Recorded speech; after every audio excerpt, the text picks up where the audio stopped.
लांजा तालुक्यातील देवदे पुणस सापुसे ते रस्त्याची अवस्था एकदम बिकट झाली असून वाहन चालकांना विशेषतः दुचाकीस्वारांना या रस्त्यावरून वाहन चालवणं अतिशय कठीण झालंय।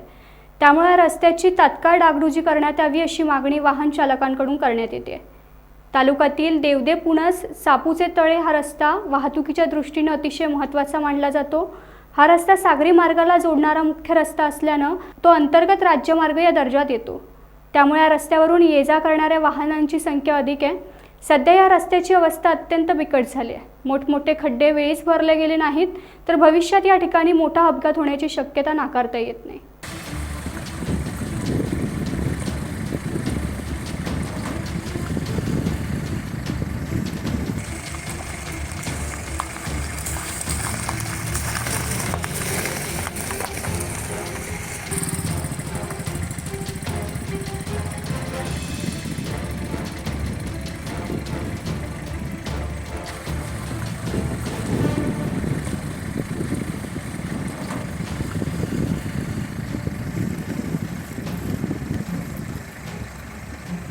टाइम्स डिजिटलला लाईक करा, शेअर करा, सबस्क्राइब करा आणि बेल आयकॉन दाबायला विसरू नका। Times digital.